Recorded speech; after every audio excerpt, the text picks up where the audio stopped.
there's a tendency that Ghana could also experience an earthquake.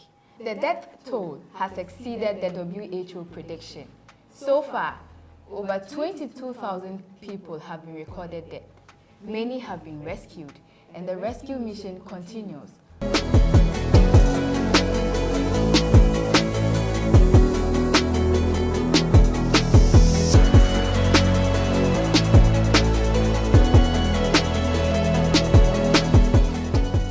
Welcome to the ListenUp Podcast, and today we are delving into the earthquake that happened at Syria and Turkey. I have with me here my guests in the person of Andy and Abigail, and we'll be delving into this matter. Guys, welcome. Thank you, Justin. Well, it's a devastating moment for everybody in the world. I mean, it was all shock when this earthquake happened. How did you feel knowing that something like this happened, Andy? For me, it was troubling, but it got worse after knowing that we have our fellow Ghanaian out there and we don't know what is happening with him now. There are claims that he's been rescued, others are saying otherwise. But looking at the death toll now and just the incident, it's bad. It's that bad. And it hurts that, I mean, this is a natural phenomenon.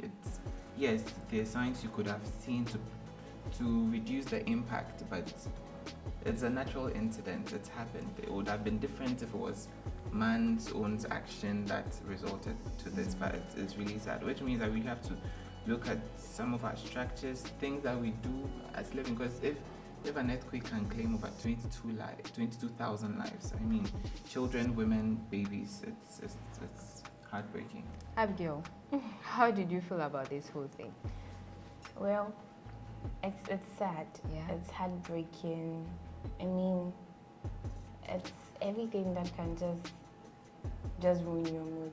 We just woke up Monday morning, put on our TVs, and then we hear that this is what is happening in Turkey, and then some parts of Syria. Yes.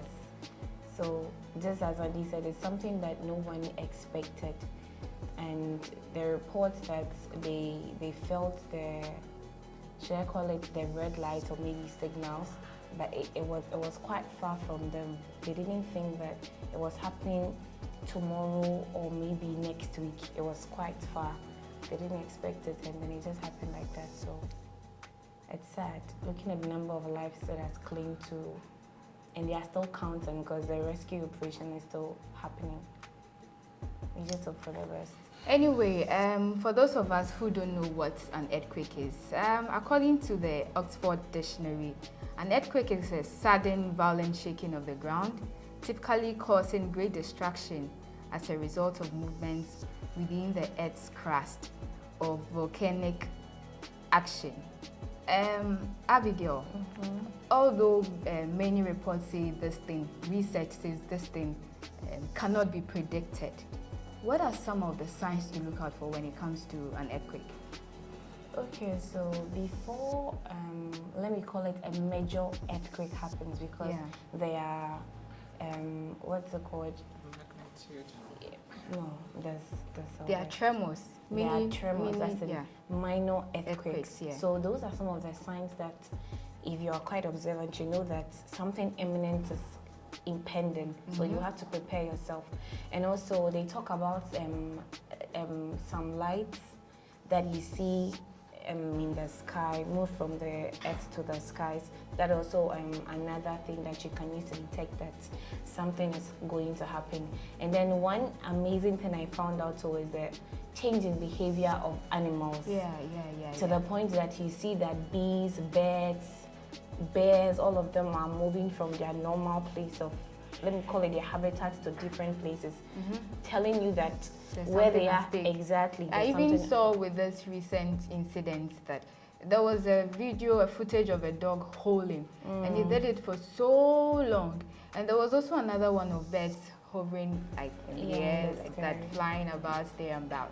So I'm glad you brought this one up. So there was I think a research by a group of Chinese researchers who actually confirmed that animals are able to detect these vibrations. And so when you see that your pets begin to behave in a way they back for so long, especially dogs.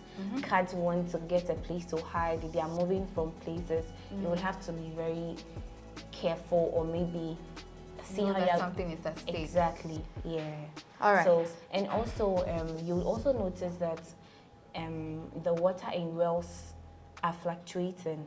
If maybe the level of your water was maybe at level 4, you see they'll start fluctuating, coming up. That is also another sign for you to see that something is happening down there and it's going to explode soon. So those are some of the signs of earthquake. Even though up to date, there are scientists, or maybe is it semiologists or seismologists? Yes.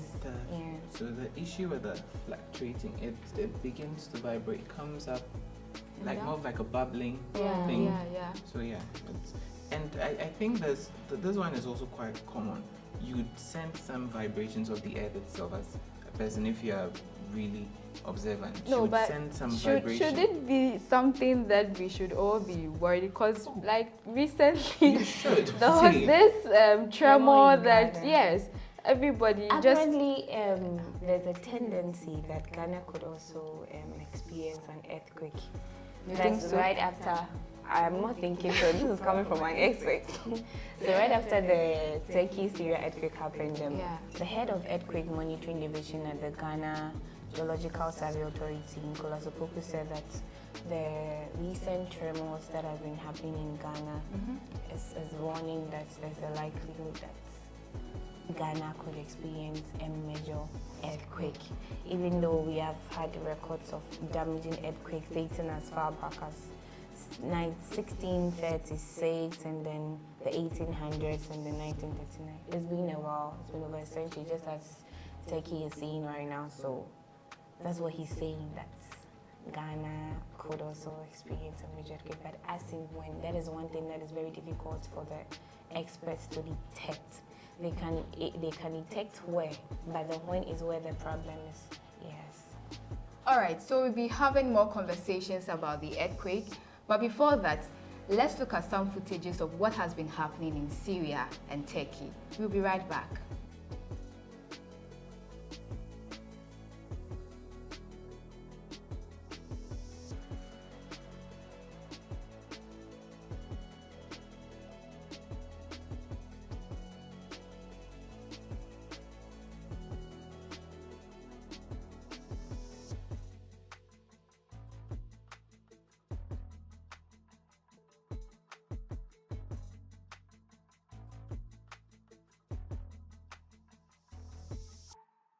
Welcome back from that break. This is still the Listen Up Podcast, and I'm here with Abigail and Andy, and we are looking at the situation in Turkey and Syria. Guys, anytime I see some of these footages, like I just get overwhelmed with, sadness and then sorrow, and okay, so now let's look at the reactions from the world response to the whole thing. So Italy, UK, US, France have all sent in troops to assist Turkey. Mostly the aid is going to Turkey, okay? But it seems Syria has been left aside. No, Syria has done something, but then I also feel they are also, they're part of this. Humans. Yes. What do you think about the response, considering Syria and then Turkey? Yes, I think it's quite impartial, but I think Turkey has recorded majority of the death cases, over 15,000 plus. Don't you think it's because their rescue mission is really working compared to what is happening in Syria? Yes.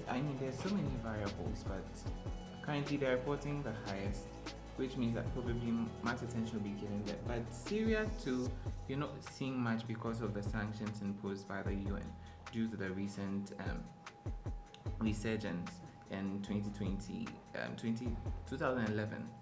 So these are some of the things out here that though they are still sending some rescue troops and all that, it's not as significant as you see in Turkey, where they have excavators and all that. Because here you can see the men using their hands to kind of get people out from the rubble or debris. It's not helping. which I think it's not really reflecting the death toll over there.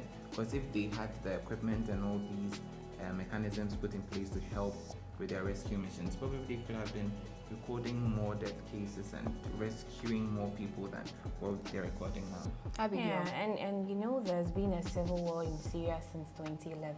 Yeah. There's not much of stability, and where the parts that they experience the earthquake is sort of, if this is the land, there's a part that is being ruled by the military. That I don't know if it's called them rebels, but then there's a part that is ruled by the Syrian government. So I think that's where the world powers or people bringing in the aid, that is where they are torn in between. Because I think this morning I saw something where they are still deciding if they should really send in aid to that part of Syria. No, but then I saw a story saying that UN has sent in some support. Yes, they have sent in some support, but I think if it had not been for the war and the sanctions against them, they could have done better. Because you see that even in Mexico, in Turkey, they sent in some special dogs to Turkey to go and help with the sniffers and if someone is here and all of that. But we didn't see that in Syria. Even though Turkey recorded the most cases or maybe fatalities, it's not really any different from Syria. So they could have done better. In my opinion, they could have done better. What do you think they could have done? People are still in rebels in Syria. So if they sent dogs to be sniffing Turkey, they could have equally done same. And you see thermal cameras and all of that. They could also do same in Syria. So I had this, my niece asking me this question that, we were watching the TV and then we see France, Italy, and then she asked me, where is Ghana? Can't you do anything to help them? Like, I mean, we're also a country. Seriously. We are even finding it difficult to locate the whereabouts of Christian Atsu. Yes, we are told that some 18 students have been rescued. Friday, that's today, they'll take them to some safe parts in Turkey and all that. It's not been forthcoming. The responses haven't been so much assuring. I was listening to the ambassador the ambassador of Turkey to Ghana to Turkey. They're speaking on TV3, and yes, we needed assurances that the parents here would know that their children are safe. It was okay. It wasn't so much there, but still on the Syria issue, the sanctions. The head of their Red Cross, Red Crescent, he's been asking that they take away these sanctions. So it's something that people are now looking at now. No, but then if they are still fighting the war, how can they take the sanctions away? You see, at this point, I feel it's priority. Yes, people are dying, but I mean, now people are dying because of the earthquake. So it is supposed to be to serve as a deterrent to others. So if at the expense of people's lives, I mean, then what sort of objective are we pushing? You and you're saying that we're protecting lives and all that. Yes, the something has already been there, but can't you lift it, place an embargo on the sanction now, make sure things are in place? Because see, innocent people are losing their lives, children losing their lives. This man who held his 15-year-old daughter in bed and dead. I mean, when you see the image, it's heartbreaking, and you can imagine what's happening in Syria. Okay. And they also have to understand that the sanctions, there are innocent civilians amongst them. Yeah. Even if they are considering the fact that these rebels or military takeovers that is happening in Syria and all of that, they should consider their lives at stake. Their children, their women, the aged and all of that. So they should consider taking the sanctions or lifting the sanctions in this period. I think it does no harm. Yes, so they would have to consider and lift the sanctions and give the same attention and aid they are given to Turkey to Syria. Yeah, I think what this gives me, Turkey is also having issues with weather problems. And that is one thing that is also impeding their rescue. But still, there are still people pulling people out of rubbles where some of them are still alive. That brings me to my next question. Like, looking at the impact of the damage, do you think some people are still alive? There are still people alive. I am so hopeful, and yes, people are still alive because fresh babies are still being recovered and No, rescued. this is quite, touching on this part will be quite emotional for a lot of Ghanaians, but then we still need to talk about it. The Atsu thing. Where is Atsu? So No, right it makes now, me sad. Anytime I think about it, like, it just makes me sad. I'm just living with the hope that, nothing bad has happened to him, and as the ministry said, he has been found, but they just can't hear from him. That's the only thing I've so been at this praying point, what we can do is that we will all be hopeful and take the words of the Ambassador. the for. No, but Ghana then ambassador those who too. are even there, those who gave the report that they found him, they have come back to tell us that it was a mistaken identity. So the question is, yeah. those who came to make the reports, did they see the person's face? Apparently, the Turkish journalist came out to see the same person who broke the news of his Being exactly. It's the same person who came to tell her that, Atsu has been pulled out alive and all of that. And then he comes back to tell us that mistaken identity. Yeah. Good. So right now, the only person we can take her word is the Ghana ambassador to Turkey. You don't get the point from her I'm side, trying listen, to make. what I'm trying to also put Isn't across this, is that diplomacy trying to cover up certain things? Because how do No, you no. play? Why? How Yeah, do you play be the life of diplomatic an in this? Atsu's missing, being missing is not a concern to only Ghanaians.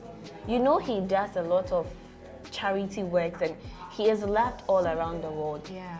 In Africa here. So trying to be diplomatic about this, that if at the end of the day we don't get anything good from you, and God forbid the worst happens, Ghanaians and Africans and even people around the world are going to come for your head. So if you can't find the person, you tell us or you make us know that, so as the journalist said, mistaken identity. So efforts are still underway to find him. Do you get it? Yeah. And one of the most disturbing aspects of this whole Atsu situation is that people are saying that his club is not doing enough. Apparently, they've packed their stuff, they've moved from Turkey, pulled out of their tournament or the game for which they went to Turkey, and then our brother and others. I'm not trying to be biased, but Obiako for Nidia. That is happening. They are not making much effort, or probably don't want to spend much in the recovery of Atsu. But we also have to understand on the other side, he's not the only person who is there and has not been found. Their sporting director too, they can't find him. Yes. But So see, we are all hopeful. the ambassador has made it clear that the information given to her from the foreign ministry in Turkey is that they found him, he's alive. But they can't tell of his whereabouts because the current situation is that we are looking to rescue more people. So if you find you alive, we put you in an ambulance, then take you to a health The facility that nearest. can take you. It's not now you're coming to be like, okay, is this Christianatsu? Can now get to the media that, okay, we found Christianatsu. Those rescuing the people there, and when you see, when a war bar, they do not care about your pedigree, who you are, your status and all that. They're trying to save as many people as possible. So I'm still hopeful that he's been found. It's just that we can't determine his whereabouts now, which I also find problematic. But then I begin to question what power do you have? Like, the authorities there, is it so difficult to find out? The effects of the earthquake has been devastating. It's so large, so yes, it's bad number. But I'm hoping that we find him before the week ends. Because you see, for like 24 hours, much has not been said about the Atsu brouhaha. After the controversy came, you've gotten some sort of hope. It's kind of quiet. Let's hope that they would give us something substantive. And one thing is that university in London, the statistics department came out to say that after things like this, where rescue operations are underway, on the 4th day, it looks like people already given up already. So from the 4th day, it was like anyone that they pull alive, they call it a miracle. Yeah. Do you get it? Yeah. So even the people that are doing the rescuing operation and everything, it looks like per statistics or maybe predictions, some of them inside them, they have already given up. Do you get it? So the energy and everything they put in the first and second day, third and fourth day, that is like, I think that is human nature naturally. just like that tree incident when he came waiting for 2-3 days. He was training. Right now, it's like. Scared of. Anyway, Yeah. will these people ever recover? I mean, from this whole shock, the pain. For the losing shock, I of think it will life. take a while. The shock will take a while because this is a major. This is major. It is a big one. Especially you are there all of a sudden you just feel it tilting and I mean things coming down. You are up there. Nobody is pushing you, but you see you are moving. You get it. So I think the shock and the trauma is going to live with them, if not forever, for some time. Yeah, so all these people, as they are giving them physical aid, and I think they should also get some psychological support and therapy to help them, especially the children. You see the video where the small boy, when they brought him out, the only thing he could do was just to keep slapping his daddy. Like, he gets to, And there was another one too who was so devastated, asking what's happening, what's just shouting what's happening. It's just like when you're crossing the road and the car knocks you down. Like, you just get up and then you are going. Yeah, but in Turkey there's a state of emergency, right? For For 3 months. Which means it's a huge blow. And I don't understand why this Turkish and other people actually blaming the government. The government had to, at the end of the day, he had to respond to them that this is a natural disaster and that they didn't see it coming. No, they were also raising concerns about the structure of the buildings. I saw a report that said the citizens are questioning the government over its failure to, enforce strict rules to ensure the structures are. Oh, come on. You see, when things happening, that is when people begin to look for faults. Yes. Because this is a country, unlike those in Japan, where it's like, oh, as I'm moving, I know definitely I'm in a day, so night will come. Those people live in that because I know the slightest queen, you have to prepare for maybe an earthquake or something. But it's been more than a century that Turkey experienced such. So you don't expect the government to be doing that. But come on, government does not solve all your problems.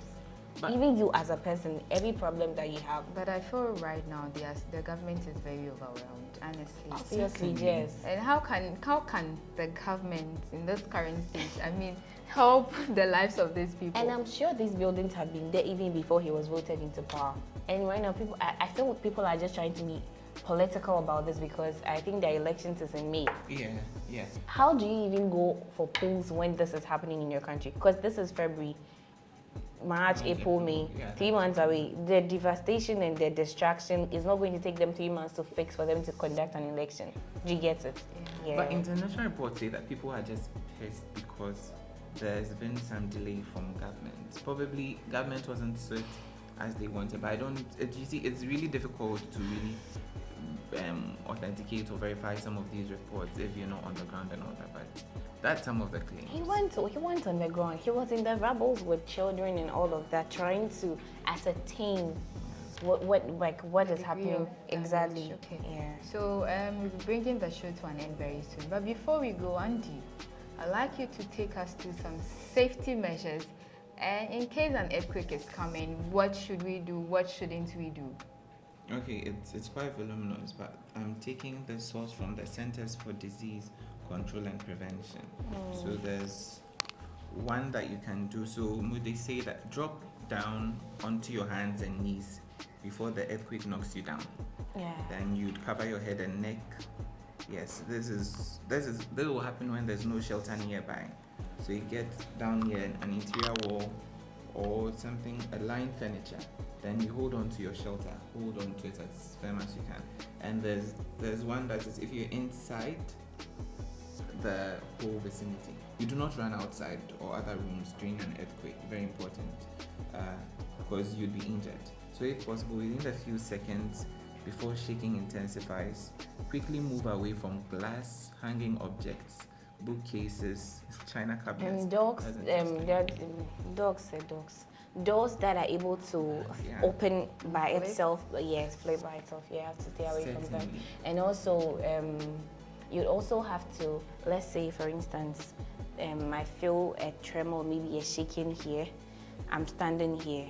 the best I can do is to drop down and then move under the table and then hold. So I think they termed it as drop, cover, and hold. Yeah. Yes. So And you drop, cover, and if you're in the kitchen, mostly for women, and have to stay away stay away from the stove and take cover at the first sign of shaking. If you're in bed, hold on, stay there. Stay on your bed. So what's most Protect your important is that you see, when out of fear, when people feel the tremor and the tilting and the shaking, they try to exactly. But I remember there was a time back in Kumasi, I don't know if people had the same thing in Accra. Yeah, we all came outside. They said there on was the an bed, on earthquake. the back. So Funny enough, my family and I we slept. So if there had been an earthquake or show, all of us I would just be remember, covered. Dawn, mother came pulling everybody out. It's the earthquake came back. I mean, you see, that's why it's important to notice the signs. Yeah. Well, it's good to also. And the be fact that careful. I think that even if God forbid, even that thing had happened, I'm sure lots of people are, because as you guys are moving from your room and then the shaking starts, how many of you are going to survive? Yeah. So what the basic thing is that people should understand that when they feel that shaking in the tilting, you just remain where you are. And they said you take cover, so probably under a table. And if the table is so far from you, you can just lie down with your hands like this at your back. And then if you're in bed, it's recommended you stay in bed, cover your head with your pillow. Yeah. I think to protect protecting your head is very important. Yes. And if you're in a car, you just stay in your car. You don't move. And you know when things like this happen, poles come down. Yes. So you just stay as there. much as possible, try to avoid these things, right? Movements. Yeah. But if Anyway, there's one that says if you're in a high-rise building, I mean those buildings are so tall. Skyscrapers. Stay away from the elevators and the windows. Basically, yes, anything that can harm you during that period. all right, guys, you've heard a lot, and this is where we bring today's conversation to an end. Although we are leaving you, you can still put your comments under the comment section, and if you haven't subscribed to this channel, don't forget to click on the subscribe button. Until we meet same time next time, it's a bye.